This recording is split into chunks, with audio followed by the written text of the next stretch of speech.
Bienvenidos sean todos y todas ustedes a este ciclo de conversaciones en torno al tema de arte, crisis y futuro cultural que se ha organizado por medio de una colaboración entre Diálogos de la Gestión Cultural, el ITESO, Universidad Jesuita de Guadalajara, y la Facultad de Artes de la Universidad Autónoma de Querétaro. Me permito felicitar a Diálogos de la Gestión Cultural que encabezan Sergio Cervantes y Tita Cervantes, porque hace menos de un mes lograron ni más ni menos que 200 programas con entrevistas, ponencias, conversatorios, y realmente ha sido un esfuerzo extraordinario. Muchas felicidades, Sergio, Tita. Y saludo también con mucho afecto a Alfonso Hernández Barba, quien me acompañará en la conducción de esta mesa. Doy la bienvenida al maestro Daniel Rodríguez Cano y al doctor José Jesús Guridi Colorado. Ellos van a ser nuestros especialistas que trabajarán en torno a un tema que desde el título me pareció fascinante y seguramente a todos nos va a interesar: lenguajes del colapso. Así que, sin más, me voy a permitir presentar al maestro Daniel Rodríguez Cano. Él es licenciado en Biología por la Universidad de Guadalajara, maestro en Comunicación de la Ciencia y la Cultura del ITESO y cursó el Diplomado de Creación Literaria en la SOGEM de Guadalajara. Ha participado en antologías de cuentos como Literoblastos, Navegaciones al Margen y de minificción, en menos de una página, por ejemplo. Como escritor, siempre se ha interesado en la capacidad de la ficción para generar discusiones y discursos acerca de temas científicos y sus repercusiones en la sociedad. Actualmente participa en el PAP, donde él imparte un taller de cuento científico y elaboración de fanzine para la comunicación del conocimiento. Le damos la más cordial bienvenida al maestro Daniel Rodríguez Cano, quien, como ustedes saben, en todos estos ciclos, la dinámica ha sido una exposición inicial de alrededor de 15 minutos más o menos. Posteriormente, el doctor Guridi hará lo propio y posteriormente, entre preguntas que ustedes nos hagan por el Facebook, preguntas, comentarios que nos hagan y las preguntas que el maestro Hernández Barba y un servidor hagamos, pues haremos el cierre de esta conversación. Adelante, maestro Daniel Rodríguez Cano. Ay, pues muchas gracias por la presentación, José Antonio. Y en este momento me dedico a compartir pantalla para empezar con la presentación. Ah, ujú. Díganme, ¿se ve la pantalla? Excelente, muchísimas gracias. Pues sí, como bien decía José Antonio, vamos a hablar, Guridi y yo, de lo que consideramos en los lenguajes del colapso. Yo les voy a dar mi plan de vuelo. En esta ocasión, yo les voy a platicar de tres novelas, haciendo como una especie de zoom out mundial. Voy a tomar una novela norteamericana, una novela japonesa y un cuento mexicano, para hablar de esos lenguajes del colapso. Pero para iniciar, quisiera hacer una pequeña reflexión o compartir más bien una pequeña reflexión de Fernando Iwasaki y empezamos. Eh, pues la primera reflexión es cinco extinciones masivas después. Aquí estamos hablando de cuándo se va a acabar el mundo esta vez. Este, y en una ponencia en la cátedra abierta de la UPN, Fernando Iwasaki, escritor, menciona que para él el fin del mundo como que siempre ha estado presente, ¿no? Ya sea en las cosmogonías o cosmovisiones de las diferentes mitologías o en los textos sagrados de las religiones contemporáneas. Como que siempre existe esta obsesión humana porque algo acabe y entonces comience otra cosa, ya sea mejor, peor o que las cosas sigan igual, ¿no? Eh, pero la pregunta entonces radica en dónde se construye el lenguaje literario entonces, ¿no? Ah, y de esa manera el propio Iwasaki propone la siguiente respuesta, ¿no? Que las pesadillas y las utopías del mundo contemporáneo se convierten en biológicas, tecnológicas y de corte nihilista, pero siempre cruzadas por una ideología que es propia, pues, del escritor que la compone, ¿no? Él propone que estas fines del mundo, biológicos, tecnológicos y nihilistas, son de este tipo, de estos cuatro tipos, perdón. Desastres naturales, epidemias, guerras e invasiones, ya sea internas o externas. Mm, Y de esa manera, pues, yo propongo explorar los siguientes textos, ¿no? Para empezar a como construir una idea de cómo se construye el lenguaje del colapso, o los lenguajes del colapso, quise decir, perdonen. Bueno, el primer libro que propongo es un clásico, es Soy Leyenda de Richard Matheson. Aquí les tengo la portada para que vean que sí, aquí está. Es un libro de la editorial Minotauro y es un libro que se escribió en 1954, es decir, ya hace bastante tiempo ya. Eh, y bueno, para un resumen de la trama es, bueno, ¿y esta vez qué pasó, no? ¿Cómo se acabó el mundo? Y curiosamente el libro propone mezclar siempre la idea de la ciencia con el mito. Es decir, hay una epidemia de vampiros, pero unos vampiros muy tradicionales porque responden al ajo, a los crucifijos y los espantan los espejos y mueren pues a punta de estaca, ¿no? Los protagonistas y los que nos van a llevar el eje narrativo, digamos en un 90% es Robert Neville, quizá el último hombre de la Tierra, tal vez. Ben Corman, que es un vampiro que está ahí constantemente, este, digamos, provocando a Robert, y Ruth, así sin apellido, una mujer misteriosa que es la que acciona el final de la novela. ¿Cómo se construyen los lenguajes del corazón a través de esta novela? Yo lo considero que es como choque constante entre Robert con su problema que es el conflicto principal, que es la soledad contra la necesidad de conexión, una sensibilidad interna hacia la tragedia personal de haber perdido a todos los seres queridos, de que el mundo ya se fue al garete, pero a la vez esa necesidad de ser un tipo estoico, de que nada me afecta, porque yo voy a salir a resolver los problemas que tenga yo en este momento, ¿no? Y a la vez es el problema de la ciencia contra el mito. Por ejemplo, les pongo estos dos ejemplos chiquitos, ¿no? Eh, Dice aquí abajo, y antes de que la ciencia hubiera destruido la Tierra, la leyenda, perdón, la leyenda había devorado la ciencia y todo lo demás, ¿no? Está creando un concepto de este asunto, ¿no? El siguiente es un extracto de un pasaje más avanzado en la novela que dice, el mundo se ha ido al diablo, pensó. Nada de gérmenes, nada de ciencia, el mundo ha caído en lo sobrenatural, es en verdad un mundo sobrenatural. Y es así como Robert, como personaje, nos lleva a crear un tipo específico de confrontación con el fin del mundo, ¿no? Como les comento, es un personaje que es muy resolutivo, es un handyman hecho y derecho, de hecho, él es un personaje que es un ex militar, su conflicto personal, de hecho, deriva del alcoholismo y de la libido que tiene, que es incontrolable, pero como tal, el personaje es nuestros ojos a la hora de narrar el colapso de la civilización e intenta darle sentido al colapso a través de la ciencia. Es decir, no lo va a prevenir, no lo va a contener, trata de darle sentido a través de la ciencia, ¿no? Y curiosamente se vuelve la amenaza del mundo nuevo al final de la novela. Am, Me voy a pasar ahora a Ruth porque se me hace bien interesante la forma en que las mujeres son retratadas en esta novela, como les digo, de 1954. Durante toda la novela, las mujeres como personajes tienen un papel muy peculiar. Siempre son como objeto o como deseo o una mezcla de ambas, les digo, siempre vistas desde el propio Robert.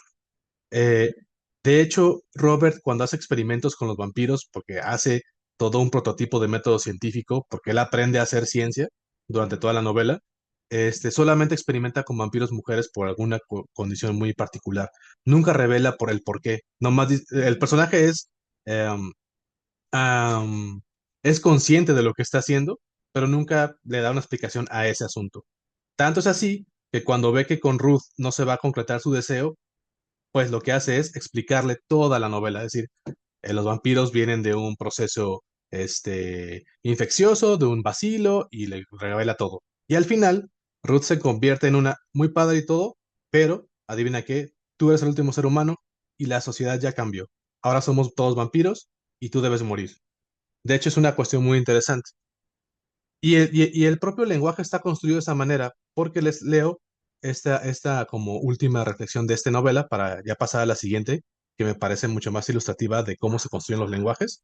Pero esta primera página de la página 28, este primer diálogo, es un diálogo interno que tiene Robert, ¿no? Y dice así: Amigos, iré con vosotros a discutir el vampiro. Un miembro de la minoría si alguna vez la hubo, pero y como conscientemente expresaré mi tesis. Los vampiros son víctimas de un prejuicio.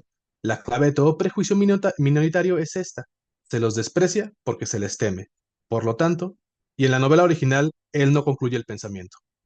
Sin embargo, la propia novela concluye el pensamiento cuando es la propia Ruth, al final, la que le dice: te tienen miedo, Robert, te odian y quieren tu vida.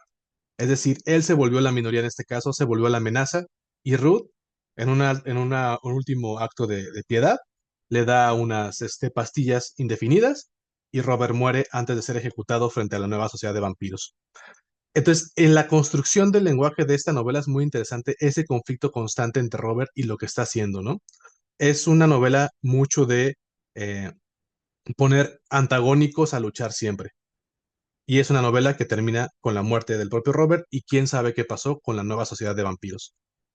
Ok, ese es el ejemplo número uno que les traigo. Voy a ponerle un poquito más de turbo para que no se me acabe el tiempo.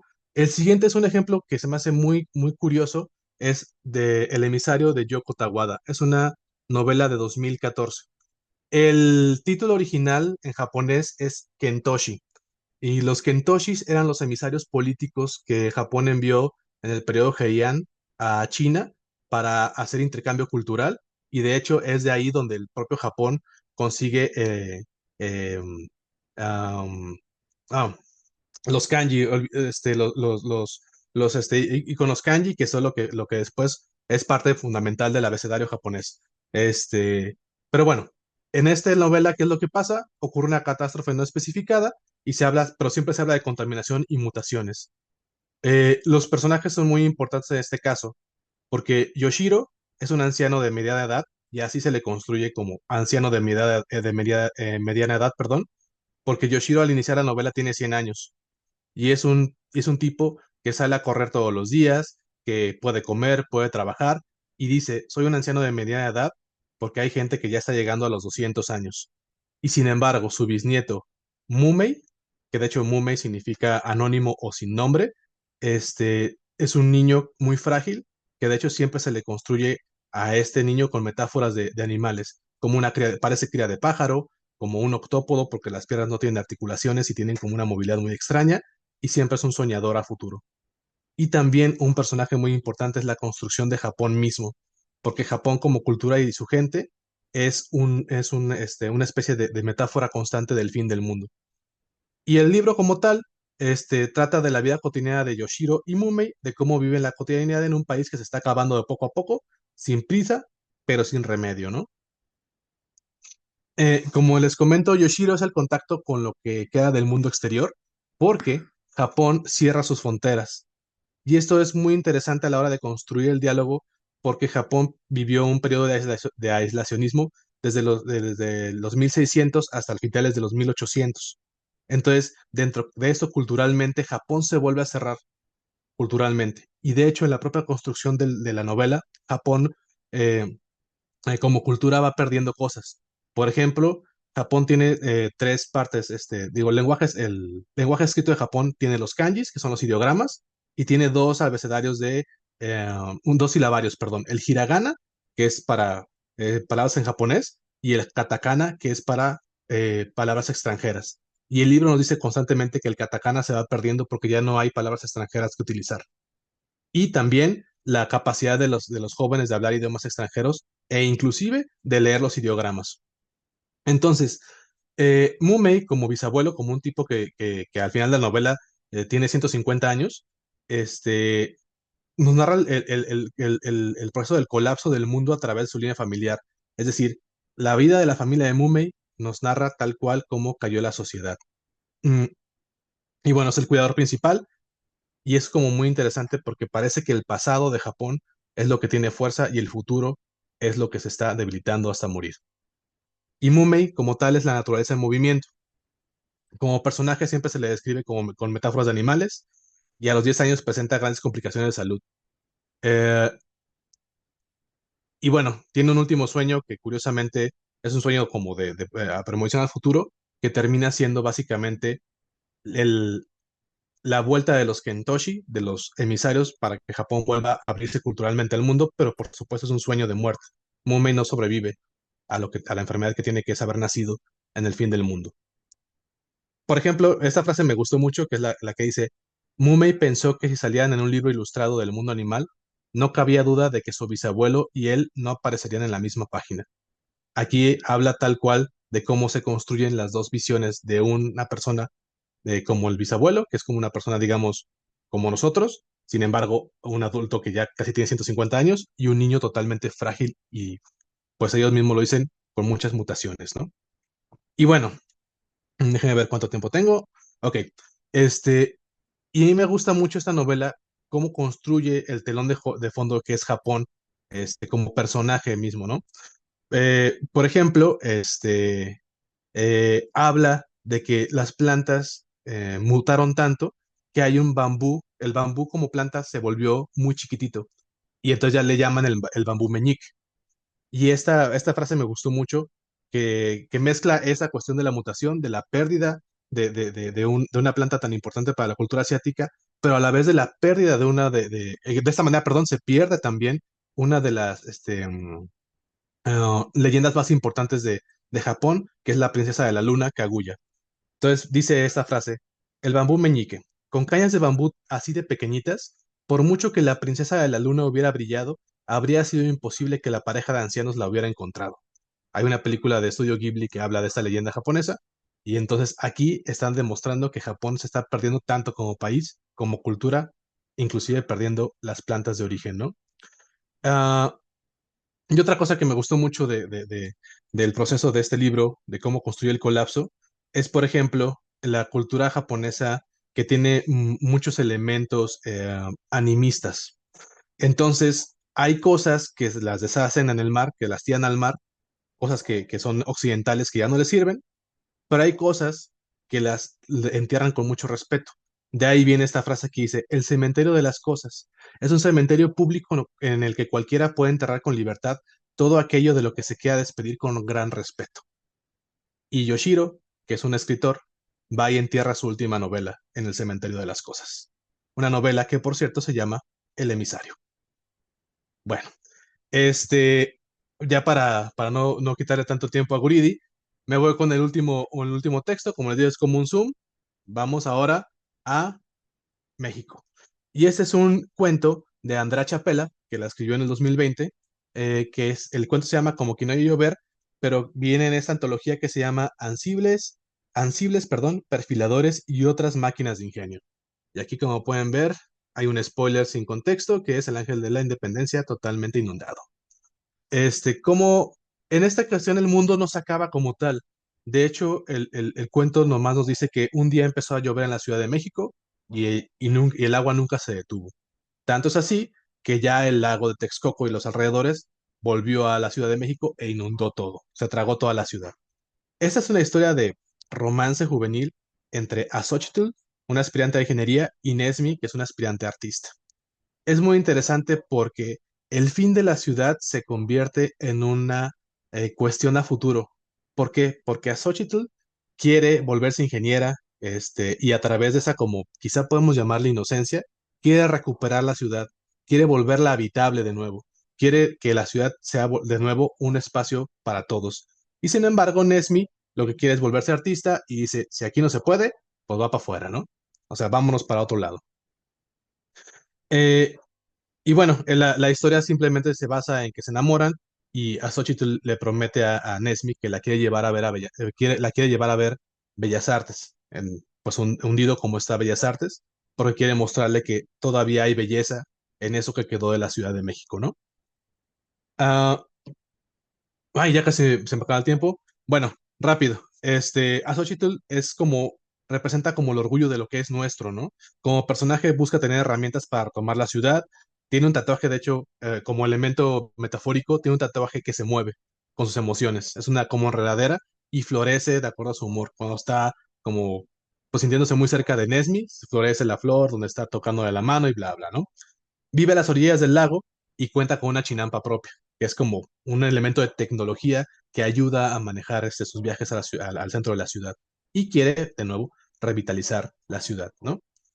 Y sin embargo, hay frases que me gustan mucho, como por ejemplo esta que le dice a Nesmi. Hay gente que no puede pagar para vivir en las orillas, es decir, fuera del lago. Así que vive aquí, en los pisos que el lago no cubrió. Es un montón de gente, aunque la mayoría vive por insurgentes. Es decir, van con la chinampa por insurgentes, dirigiéndose al centro de la ciudad, ¿no? Y bueno, por último, en este cuento, Nesmi representa el futuro que ya no es aquí, ¿no? Como personaje busca las oportunidades fuera de la ciudad, tiene un bolígrafo que es capaz de copiar cualquier color en el ambiente, así lo apunta y toca el color verde y ya puede pintar ese color verde. Vive a las afueras de la ciudad en tierra firme y sin embargo al final del cuento reconoce la belleza en la catástrofe y reconoce lo bello que es lo que quedó de la Ciudad de México cubierto en ese lago. Eh, Sin embargo, pues como es un drama un poco adolescente, pues sí se va a, creo que a Chicago, no recuerdo la universidad a la que se va al extranjero a estudiar arte, ¿no? Y junto con Xochitl dejan su firma en una banca de un edificio que da a Bellas Artes y dicen, la lluvia siempre trae nuevas posibilidades. Y de esa manera, ya para no alargarme, es como terminan los lenguajes del colapso en este cuento y esas dos novelas. Así que muchísimas gracias por su atención. Y listo. Bueno, muchas gracias, Daniel, por tu exposición. Da para, da para varias preguntas y comentarios, pero volveremos con ello después de que escuchemos a tu compañero, a José de Jesús Guridi Colorado, quien participará enseguida. Y voy a decir rápidamente su semblanza. El doctor José de Jesús Guridi eh, estudió su grado en estudios científicos sociales en el mismo ITESO y es maestro en comunicación también de la ciencia y la cultura. Ambas en el ITESO, como decía yo. Colabora en diversos proyectos de divulgación científica en diversas plataformas digitales. Es profesor investigador actualmente en el Departamento de Estudios Socioculturales, donde coordina los proyectos de aplicación profesional, esos que José Antonio MacGregor dijo, PAP, sí, sí los conocemos todos, pero bueno, es una palabra ya acuñada dentro de la universidad, pero quiere decir eso, todo PAP quiere decir un proyecto de aplicación profesional. Y bueno, pues él trabaja particularmente en espacios académicos de incidencia social en estos proyectos y forma parte del cuerpo académico de la Maestría en Comunicación y Cultura. Él es miembro del programa de investigación en estudios socioculturales y su línea de trabajo es comunicación, conocimiento y ciencia, con el proyecto El superhéroe y los juegos de veredicción en el universo cinematográfico Marvel. Jesús Guridi también participa en el Observatorio Etios en la línea de comunicación y cultura en la era del Antropoceno, con un proyecto llamado Resistencias desde el Antropoceno, modelos alternativos de relación humanidad-tierra propuestos en la narrativa gráfica de América Latina. Bien, pues Jesús Guridi, tienes la palabra. Adelante. Muchas gracias, Alfonso. Voy a compartir porque ahí traigo mi acordeón y si no, luego todo se me olvida. Entonces, voy a compartir pantalla. Si me permiten un minuto, me avisan si ya se está viendo. No sé Así si ahí es, ya se ve. así Sí, es. ok, gracias. Adelante. Y nada más denme un segundo. Ok, todo bien, ¿verdad? Con la presentación.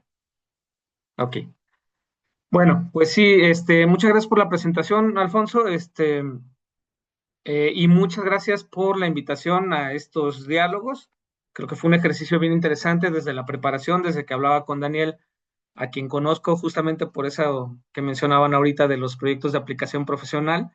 Él es compañero mío un proyecto de aplicación donde trabajamos la comunicación de la ciencia justamente en favor de comunidades marginadas y pues hemos hecho una muy buena mancuerna, digo, junto con otros profesores también, pero en el caso de Daniel, él trabaja digamos, este taller de cuento donde los chavos aprenden a hacer cuentos con temáticas científicas, ¿no? Pero bueno, digamos, ahí nos conocemos y a partir de ahí empezamos a trabajar juntos en algunas cosas. Ahorita le planteé esta invitación también y le pareció muy bien. Nosotros nos pusimos de acuerdo para trabajar de una manera, como decía ya Daniel hace rato, de lo general a lo particular.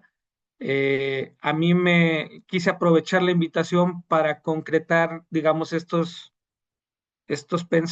pensares alrededor de un hecho concreto que además me ayuda mucho a avanzar y a perfilar la investigación que estoy trabajando, esta que mencionabas de las representaciones o los modelos alternativos de sociedad-naturaleza que se proponen desde la narrativa gráfica en América Latina. Y bueno, pues ahorita vamos también platicando, ¿no? Nos dividimos desde narrativas más universales, él desde la literatura y desde elementos más Japón, etcétera, y yo quise abordar la narrativa gráfica y hablar específicamente en México, pero también me gustó y quise colocar como una clave de análisis el concepto de antropoceno, porque creo que hablando del fin del mundo es justamente como un punto ineludible, ¿no? Este concepto que nos ha servido, viene desde la geología, pero que hoy ha aplicado a las ciencias sociales y al análisis social y cultural, nos permite cuestionar y señalar, digamos, el impacto que la especie humana ha tenido y el nivel planetario de este impacto, ¿no? Que por lo tanto nos hace pensar en las formas de organización que tenemos y finalmente en el fin necesario del mundo como lo conocemos, ¿no? Es decir, si seguimos en este mundo, no vamos a poder continuar. Esto que les voy a presentar entonces está en el marco de una investigación más amplia y de un ejercicio piloto que realicé especialmente para hablar hoy de las imágenes del colapso.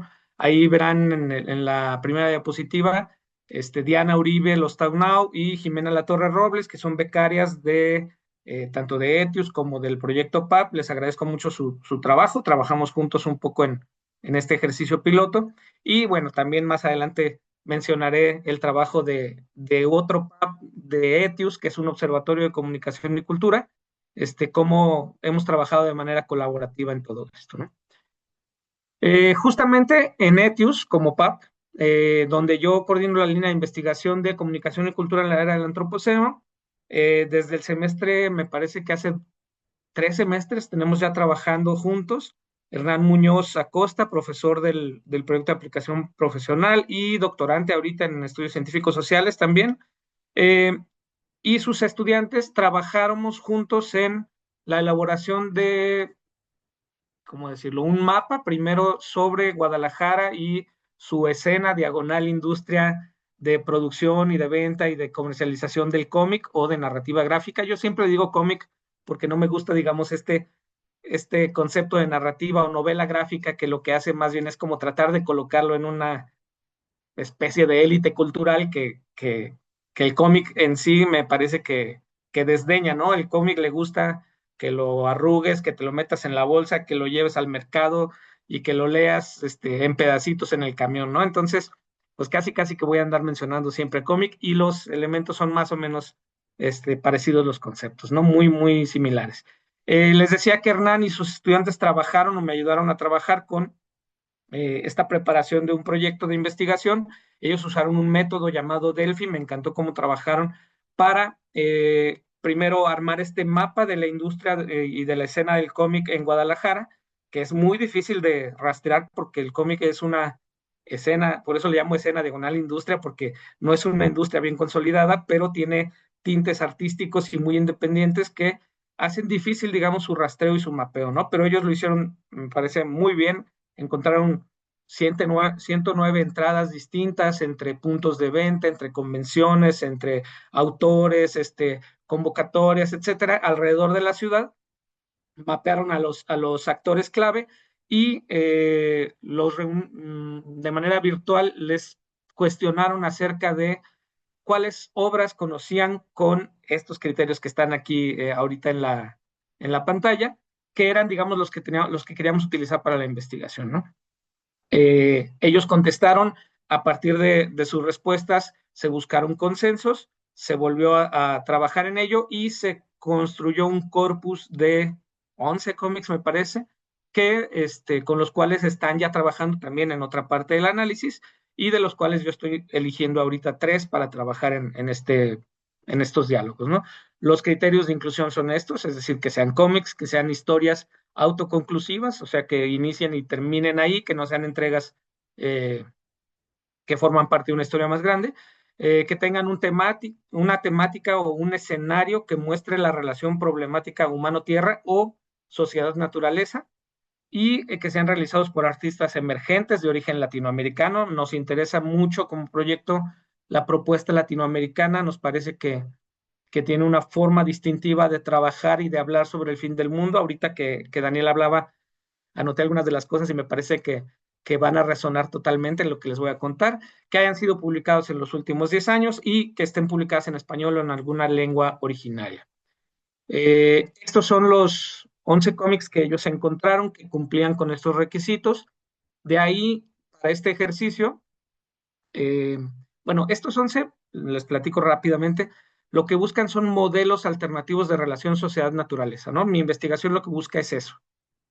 Sin embargo, ahorita para hablar del fin del mundo expresamente, pues elegí 3 productos que hablan finalmente sobre el fin del mundo y que nos permiten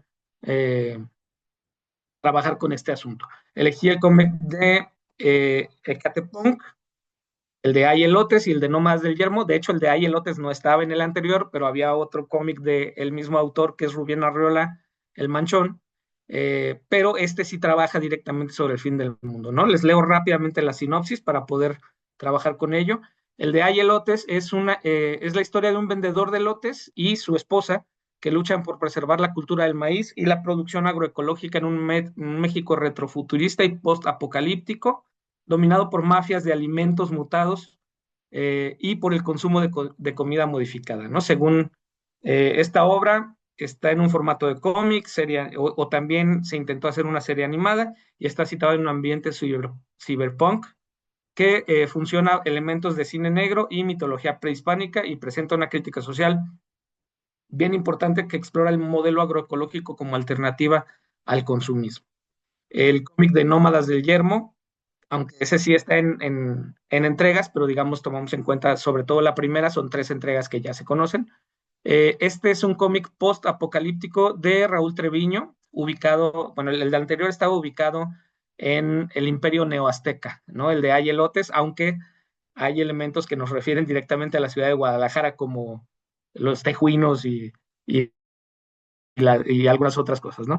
En el caso de Nómadas del Yermo, está ubicado en Monterrey, es de Raúl Treviño, sigue a Milla, Splitter y Chapi en su lucha por sobrevivir en un México devastado, donde las gallinas son símbolos de riqueza y donde hay un mapa misterioso que podría llevarlos a un refugio. Digamos que la historia es buscar sobrevivir, conseguir gallinas y llegar a ese lugar que funcionaría como un refugio y en el cual podrían ellos seguir adelante, ¿no? Y en el caso de Ecatepunk, que obviamente está ubicado en Ecatepec, es de Joshua Hernández, es una historieta post-apocalíptica ambientada en un futuro en México, en Ecatepec, centrada en el personaje de Tacuache, que es un habitante que busca objetos entre la basura para sobrevivir, pero es un habitante, ya lo verán ahorita, un poco, bueno, muy curioso, que tiene prótesis en sus 4 extremidades y que tiene una habilidad muy especial para crear tecnología, ¿no? El cómic critica la contaminación, las dinámicas sociales, hace mezclas de ciencia ficción y lenguaje ubicado totalmente en el Estado de México. Para hablar de ello, les decía yo hace un momento, perdón, me regreso un poquito, les decía hace un momento que me gustó traer la clave del antropoceno como clave para el análisis de estos 3 y como pretexto para la charla, ¿no? El antropoceno, hay 2 textos sobre los que me quiero ahorita referir. Ya les decía yo hace un momento que es un concepto que viene desde la geología y que surge como propuesta para identificar desde las eras geológicas el impacto del ser humano. Por supuesto que hay mucho debate en esta área de la ciencia por digamos, el tiempo que ha transcurrido, que no se compara a otras eras geológicas, etcétera, pero sin embargo, desde los estudios sociales y desde varias disciplinas, se toma el concepto porque señala muy bien qué tan grande es, a pesar del poco tiempo en relación a otras eras, el impacto que el humano ha tenido ya incluso en la Tierra y en las eras geológicas y demás, ¿no? A nivel planetario y muy fuerte. Eh, para analizar el fin del mundo o las narrativas que están alrededor de el antropoceno, utilizo este texto de Christophe Bonneul, creo que así se pronuncia, no estoy muy seguro, que señala 4 principales narrativas en las cuales, o que se han utilizado, no solamente desde las historias ficcionadas, etcétera, sino que estas narrativas están presentes, y eso es lo importante, pasan o trascienden hacia la política, hacia proyectos reales, pues, de vida de la gente, ¿no? Y son narrativas que, eh, digamos, desde lo que contamos o desde la manera en que contamos, hacen posibles o bloquean ciertas acciones o formas de pensar, ¿no? Eso es lo importante de estas 4 narrativas. Nos enseñan, por ejemplo, lo que sabemos, así lo voy a poner entre comillas, es decir, lo que es cierto, está enmarcado en estas 4 narrativas, aunque en realidad el asunto es que esconden muchas otras controversias ambientales, elementos diferenciados o diversidades, que no todo está dentro de estas 4. Sin embargo, desde el análisis de Bonnier, esto sí es lo que se maneja, ¿no? Esto es lo único posible. Además, el análisis nos sirve también para pluralizar, perdón, estas narrativas que imponen este metarrelato, ¿no? Y entonces poder poner en duda quién decide, quién gana, quién pierde en todo lo que tenga que ver con proyectos que impacten a la humanidad, ¿no? Las 4 narrativas son estas. La primera es la naturalista, eh, que establece un nosotros. Esa es yo creo que es la más fuerte del antropoceno clásico. Establece un nosotros humano que está totalmente diferenciado de la naturaleza, ¿no? A partir de esta narrativa, nosotros entendemos que somos distintos y que no somos parte de la naturaleza. Siempre mencionamos a la naturaleza como algo externo. Y eso es una dualidad que está presente en todos nuestros elementos. En esta narrativa, la ciencia, que es nuestra forma de producir conocimiento, se piensa como una institución que puede corregir los impactos negativos que han sucedido en la Tierra, ¿no? La postnaturalista, perdón, que es en una función entre, ay, perdón, disculpen, se me movió, entre tecnología y naturaleza, y que esta función es necesaria para continuar la idea de progreso, que además desde estas narrativas es la única idea posible, ¿no? Entonces, desde esta narrativa postnaturalista, vivimos o necesitamos hacer híbridos tecnonaturales, reingenierizar, ahorita lo que mencionaba también Daniel en alguna de sus ejemplos, reingenierizar la tierra, volverla habitable, etcétera. Es decir, soluciones tecnológicas que finalmente lo que hacen es darle continuidad al propio sistema y a la forma de pensamiento que nos ha llevado a donde estamos, para poder seguir adelante con este mundo posible de progreso, ¿no? La otra es la ecocatastrofista, que eh, sí marca como estos límites planetarios, marca puntos de inflexión, habla de un colapso y habla de vulnerabilidades de los sistemas complejos que hoy el mundo, la ciencia ha encontrado cada vez más que todos nuestros sistemas están de manera compleja articulados, ¿no? Y entonces lo que sucede en un lugar tiene impacto en todos lados y no se puede pensar ya de manera nacional ni de manera local porque afecta al planeta entero, ¿no? Ahí se habla de transiciones locales, es decir, modelos locales de economía, etcétera, resiliencia, la palabra tan famosa y traída hoy en día, relocalización, decrecimiento, etcétera, ¿no? Y la narrativa ecomarxista, que está fundada o es la que funda justamente también otro concepto como el capitaloceno, que sostiene que el motor de los males no es la especie ni la intervención humana, sino el capital y el sistema mundo de acumulación y desposesión que está basado en el extractivismo, ¿no? Digamos que esas son las cuatro formas en que hemos entendido a partir del análisis de Von Neumann a las historias del antropoceno. Me voy a ir más rápido porque ya vi que ya me eché un buen tiempo, pero ahí bueno. Otro texto que me gusta colocar para este análisis es el de Maristela Svampa, que está mucho más ubicado en Latinoamérica y que habla de tres tipos de narrativas. La narrativa colapsista, es decir, estamos ante un posible derrumbe civilizatorio y eso habla del fin del mundo. El fin del mundo como lo conocemos, no necesita terminarse el planeta, sino cambiar el mundo que conocemos y tener que cambiar todas nuestras formas, ¿no?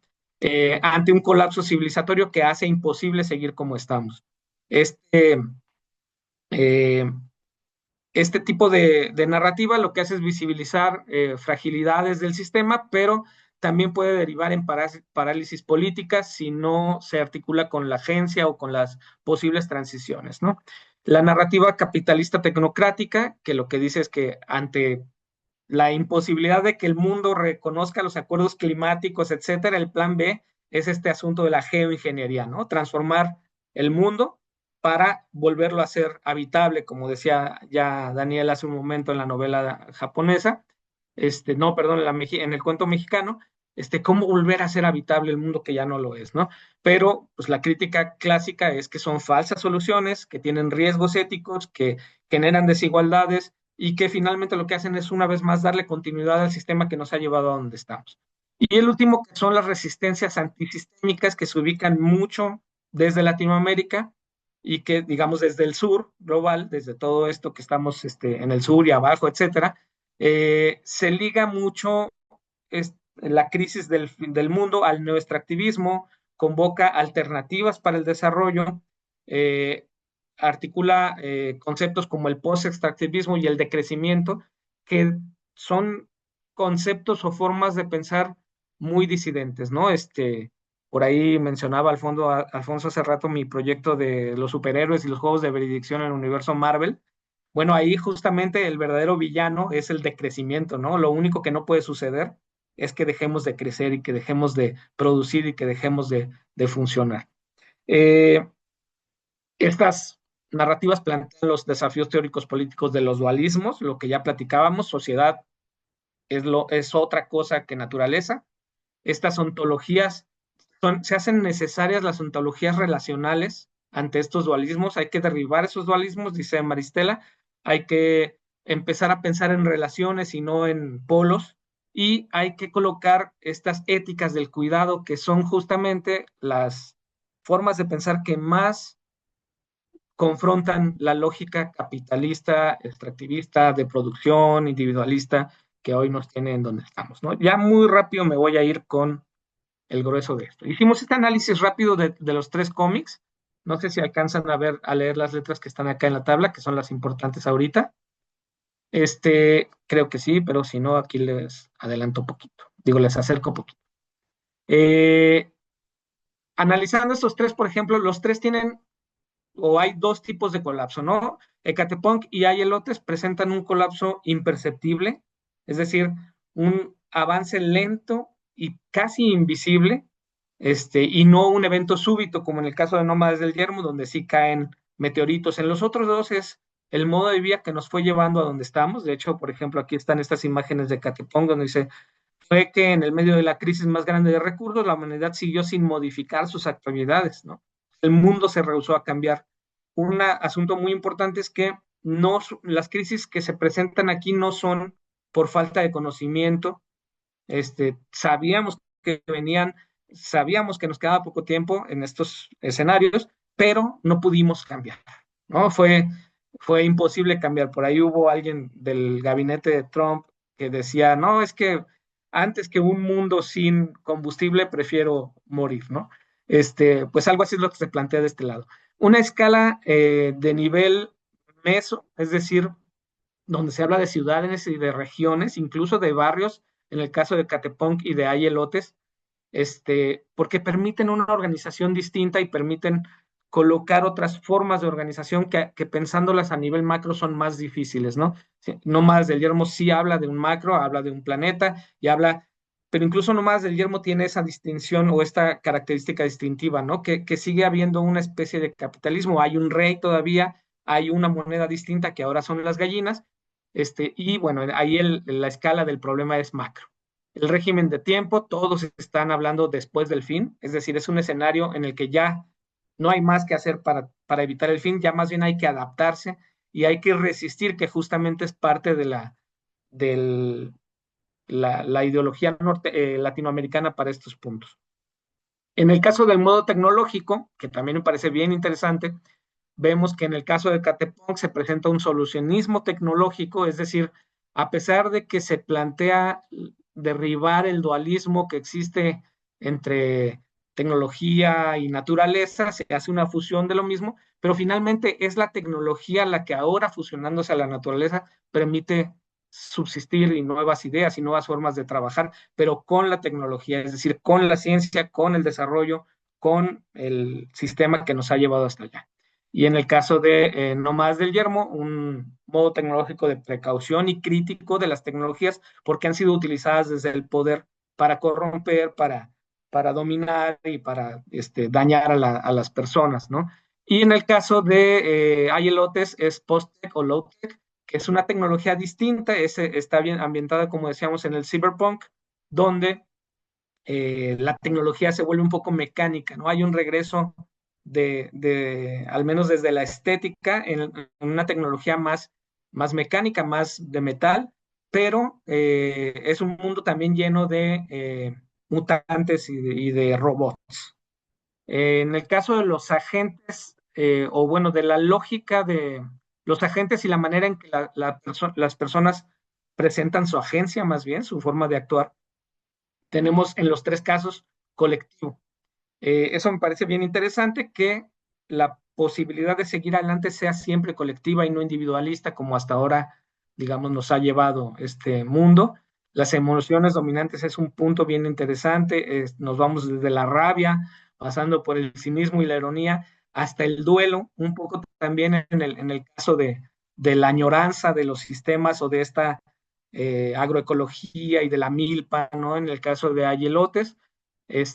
Y bueno, también estos últimos tres puntos que voy a trabajar rápidamente, que es el análisis de los imaginarios de cuidado que se plantean. Les decía que las prácticas del cuidado son unas prácticas muy disruptivas del sistema que tenemos actualmente. Entonces aquí se plantean desde un imaginario instituido, es decir, en el caso de Catepunk, un cuidado que pasa, de hecho, de lo puntual a lo instituido, es decir, cuidados específicos hacia una persona, hacia nuestro grupo cercano, pero que después se convierten al final en la forma de seguir adelante, ¿no? Como comunidad. Y en los otros dos casos son puntuales. En el caso de Ayelotes, incluso es un cuidado más familiar, ¿no? Más entre actores, parejas, la esposa y el elotero, que se cuidan mutuamente y que logran vencer a las corporaciones de Don Pavón, se llama el villano, ¿no? Y las prácticas de cuidado entonces en Ecatepec son de mantenimiento o reparación. Ya decíamos que eh, que no plantea tampoco un cambio total, sino que trata de reparar lo que estaba instalado. Y prácticas de cuidado directamente desde la alimentación, que se vuelve interesante porque es como la parte de sobrevivencia y de resistencia en los otros dos cómics. Aquí hay algunas imágenes que, bueno, ya les platicaremos después, o les invito a que vean y adquieran y lean estos cómics que son súper interesantes, para trabajar de lo que hemos hablado un poco aquí, ¿no? Ya para terminar, ¿cómo se ubica todo esto en la lógica de las claves que ya colocaba? Bueno, pues más o menos así, ¿no? Estamos ubicados en el sistema ecocatastrofista, pero también tecnocapitalista, es decir, no salimos de ahí. Colapsista casi sí totalmente, los tres son colapsos que terminan con la civilización como se venía manejando. Ecomarxista y resistencias antisistémicas desde la forma de seguir adelante con un proyecto de vida distinto al capitalista y al sistema mundial que nos ha llevado hasta acá. Y por ahí también se coloca la posnaturalista en el impacto y la fusión entre tecnología y naturaleza, o entre sociedad y naturaleza, necesarias, pero necesarias para seguir progresando, para seguir en este mundo, ¿no? No como se pensaría que pudieran ser como un cambio de vida, sino más bien lo que buscamos es seguir, continuar, resistir en ese proceso. Como conclusiones, lo que podemos ver son narrativas que esconden la diversidad, no solamente esta diversidad de culturas, sino la diversidad de formas en las que llegamos aquí, la diversidad, las diferencias, las desigualdades, este, las cosmovisiones distintas, que no todo es universal y esta que se nos presenta como lo dominante y lo único, para nada es lo único, hay una multiplicidad de opciones que están escondidas en esas narrativas, ¿no? Narrativas que esconden también las posibilidades, no solamente se esconde cómo se llegó ahí y cómo no todo es igual y cómo todo es desigual, sino que también se esconden otras formas posibles, eliminar las dualidades, pensar desde la no acumulación del capital, etcétera, y unas narrativas que también esconden las causas, ¿no? Nos plantean como imposible el dejar de crecer, dejar de producir, dejar de funcionar, dejar de rendir, ¿no? Estas yo colocaría como las conclusiones más importantes y pues hasta ahí porque creo que ya me pasé muchísimo del tiempo.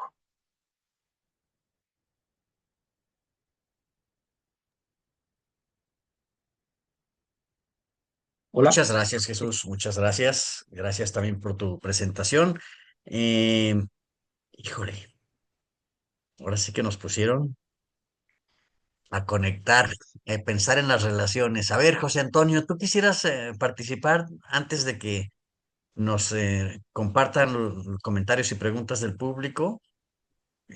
Bueno, en primer lugar, pues me encantaron las dos exposiciones, la del maestro Daniel Rodríguez, con este manejo de la literatura y cómo a partir del análisis literario nos plantea cómo hay estas narrativas del fin del mundo, ¿no? Por supuesto que ya me urge leer los tres libros bueno, las dos novelas y el cuento que nos compartió. Y por un lado, esta idea del Japón tradicional, cerrado, aislado. Y me voy al doctor Guridi que nos habla de un cómic con motivos prehispánicos, es decir, la tradición, la vuelta al pasado, el elote, o sea, el maíz, o sea, donde podemos agarrarnos y aferrarnos, pero no en un mundo cerrado, ¿no? Sino la cultura antigua, como la raíz más sólida. Me acordé aquella de sin maíz no hay país. Este. Pues parafraseando, sin maíz no hay futuro, ¿no? Entonces, el hay elotes me encantó con toda esta recuperación de imágenes prehispánicas, ¿no? Eso me pareció increíble. En algunos momentos de los nómadas del Yermo, desde las imágenes que vi, me imaginé a Mad Max, ¿no? Y todos estos en la búsqueda del refugio. O sea, esta idea me encantó. O sea, es el fin del mundo, es el fin del mundo, pero hay que sobrevivir.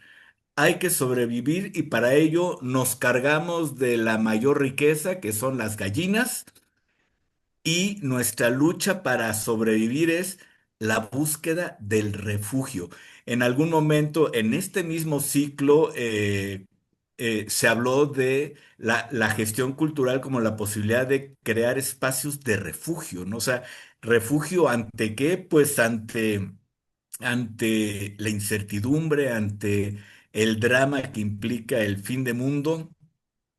Y bueno, todo este apartado teórico de las visiones naturalistas, catastrofistas, lo colapsista, me encantó en la de las resistencias antisistémicas, me pareció notable la salida, ¿no? Es decir, ante este sistema que ya se acabó de exprimir el planeta, el mundo ya no da para más. Nuestra salida es la ética del cuidado. Wow, o sea, realmente me parece así como que como que de entrada me pareció como poner un pedazo de curita en una gran herida sangrante, pero si nos ponemos a analizar toda la parte de cómo las sociedades se enfrentan a este colapso, cómo se organizan desde lo familiar, todas apuntan a lo colectivo, etcétera. Me parece que esta noción de la ética del cuidado como el corazón de las nuevas visiones, pues me parece dentro del colapso eh, que siempre es apocalíptico, me parece una salida optimista. Y me quedo con estas miradas de ambos que me han dejado realmente entusiasmado.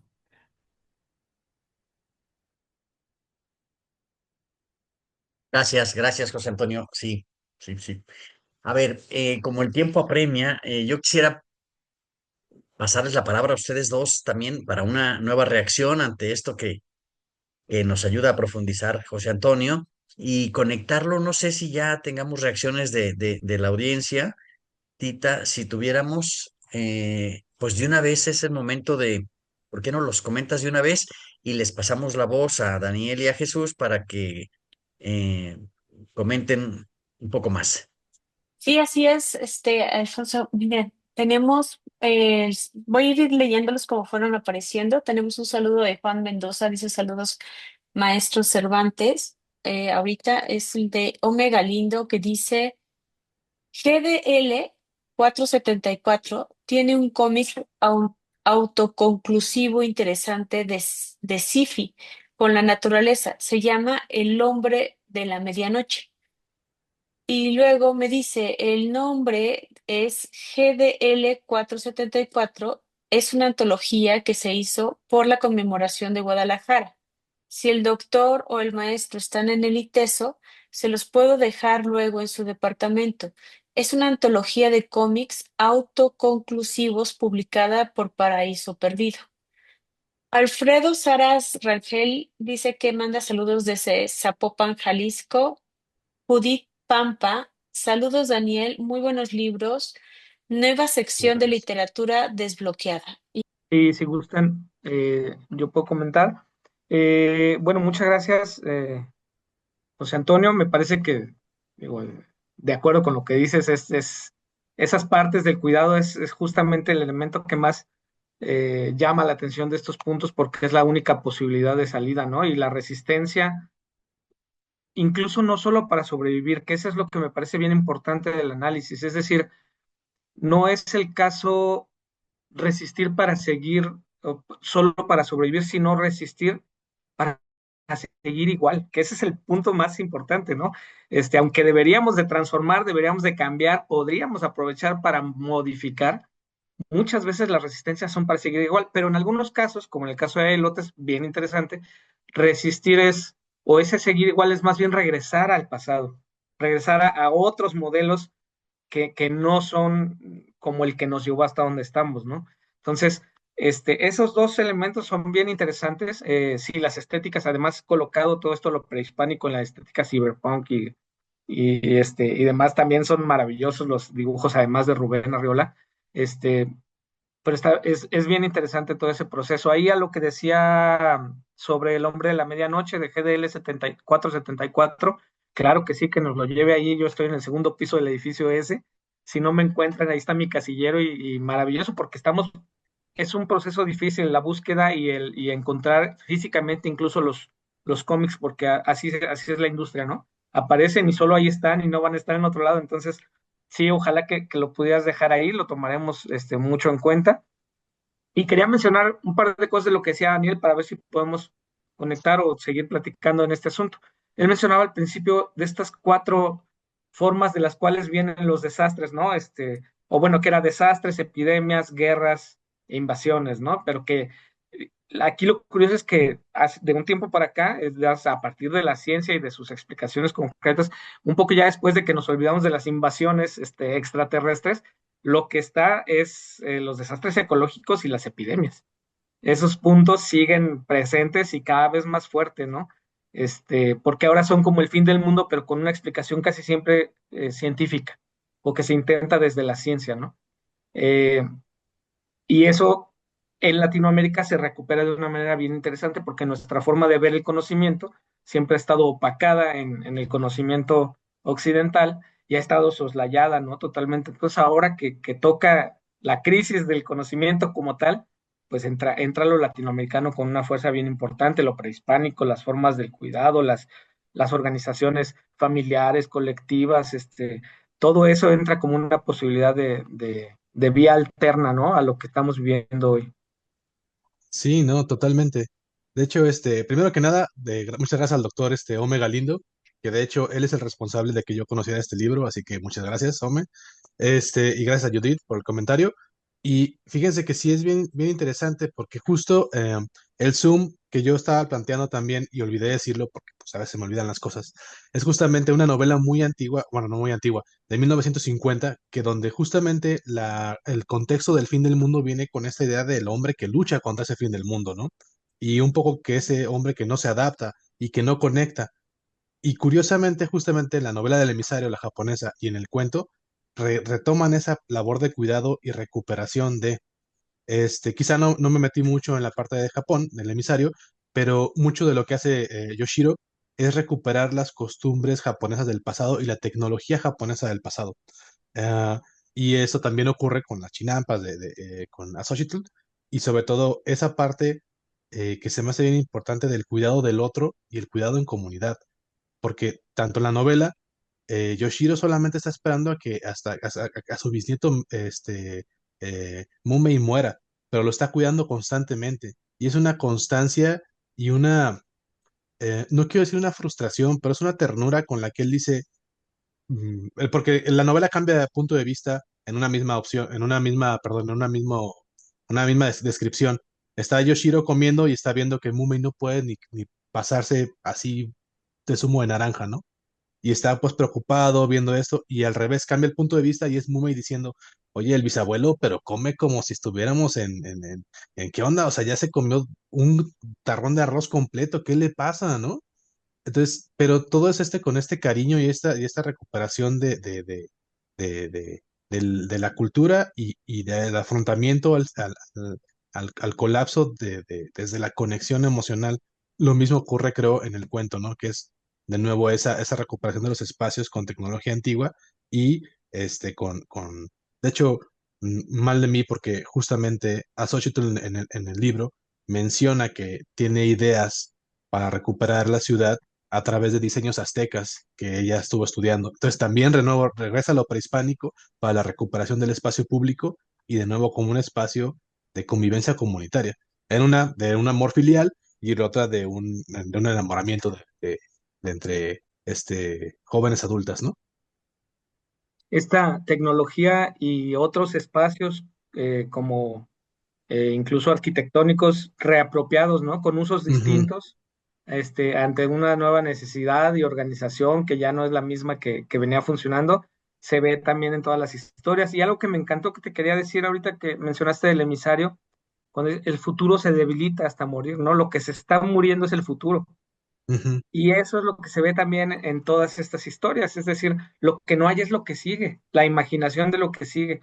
Se acaba ese proyecto, ¿no? Que tan marcado fue desde la idea del progreso, que fue la que nos planteó justamente esta idea de cuál es el futuro, hacia dónde vamos y por qué tenemos que seguir caminando en un progreso interminable, se acaba, ¿no?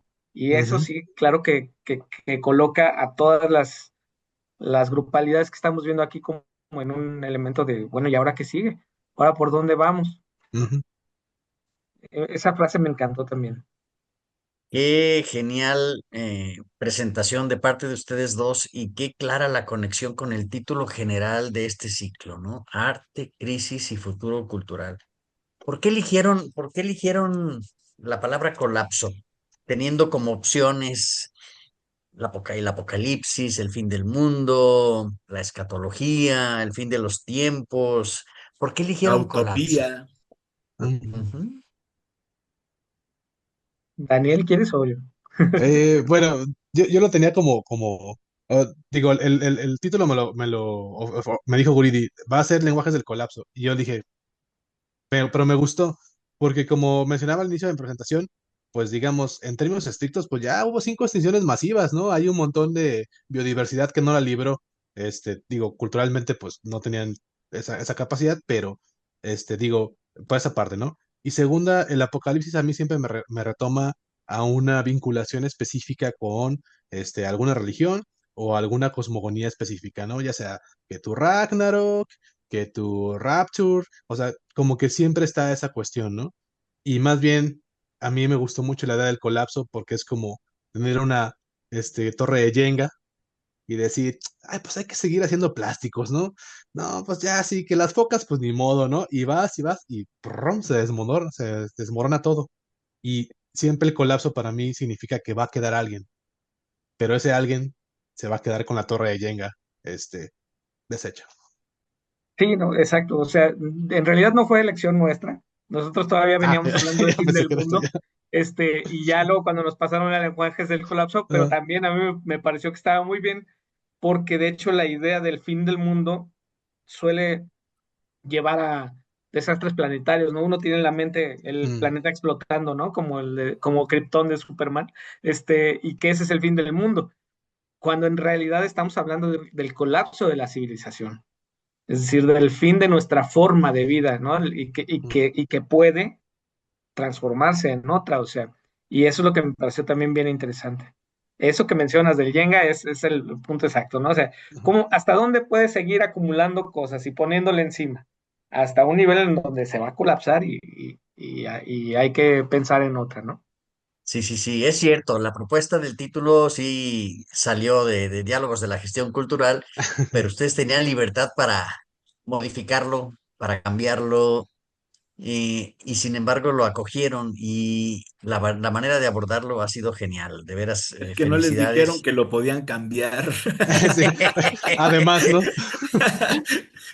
No, pero No, estuvo felicidades. súper bien Sí, abordado, me encantó. sí. Si quieren, les No, leo los últimos comentarios. Betty Sepol les decía que buenas noches y que qué interesante tema el de hoy.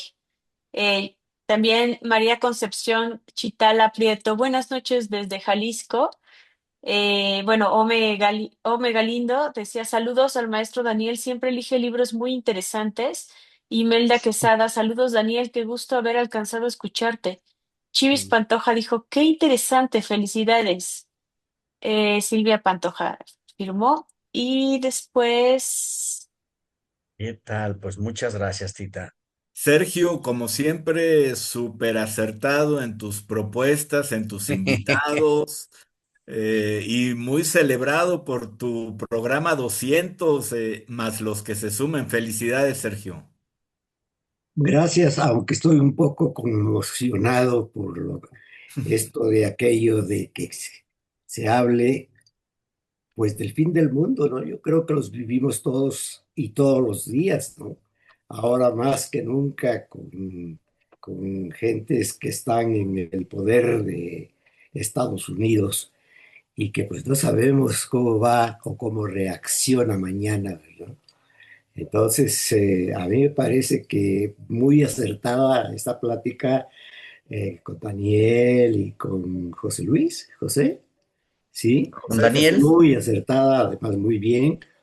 Y pues sí, yo recuerdo que El, me deja muy conmocionado realmente, porque, pues bueno, hay algunas películas que hemos visto sobre invasiones a la Tierra, la Guerra de dos Mundos, por ejemplo, que en un momento dado, pues bueno, se hablaba del fin del mundo. Yo me acuerdo que esa película yo la vi en 1954, más o menos, 55, y pues bueno, estaba yo todavía muy chavo, ¿verdad? Y te conmociona el ver que se va a acabar el mundo, ¿no? O películas como Los pájaros, por ejemplo, ¿sí? Hitchcock. ¿Mm? De Hitchcock. Hitchcock, precisamente como Los pájaros, o Marabunta, ¿verdad? Que yo creo que son películas que ustedes no han visto, ¿verdad? Pero que nos impactan y nos impactaron tanto en ese momento. Acuérdense que decían que en 1960 se iba a acabar, era el fin del mundo, ¿no? A través de la religión que por ahí nos decían que nos portáramos bien porque en el 60 se acababa el mundo y teníamos que tener las almas puras y limpias para poder llegar a los espacios, ¿no? Felicidades, de veras, muchísimas felicidades a los dos ponentes. Ha sido sensacional la plática. Felicidades, Alfonso, por haber conectado a ellos dos con nosotros y indudablemente con el público que lo verá también más adelante. Y pues bueno, felicidades también a Mac, ¿no? Que qué bueno, bueno, que ya podemos contar con él en estos diálogos y que ya no se aleje tanto de nosotros. Muchas Claro que gracias. sí. No sé, Alfonso, José Jesús, Daniel, Tita, ¿algún comentario ya para ir cerrando? Adelante, Tita, y luego yo. No, pues nada más felicitarlos a todos y agradecerles a los que se conectaron. Tuvimos una gran audiencia y pues ahí se dieron los saludos y por supuesto invitarlos a todos a nuestro siguiente diálogo. Que va a ser el próximo miércoles 15 de octubre, dentro de 8 días, y donde dentro de este mismo ciclo Arte, Crisis y Futuro Cultural, abordaremos el tema Memoria y Archivo de las Crisis.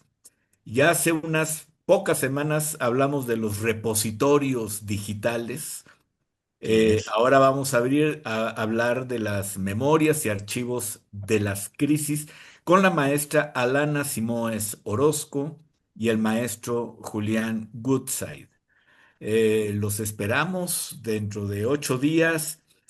Maestro Daniel, doctor José Jesús, muchísimas gracias. Muy interesantes sus planteamientos y seguramente Alfonso estará atento a la publicación de sus trabajos para compartirnos eh, sus pesquisas. Gracias, José Antonio, gracias por todo, por tu gran reflexión que hiciste al final de las dos ponencias. Gracias a nuestros ponentes del día de hoy, bueno, magistrales, el uso del tiempo lo hicieron genialmente.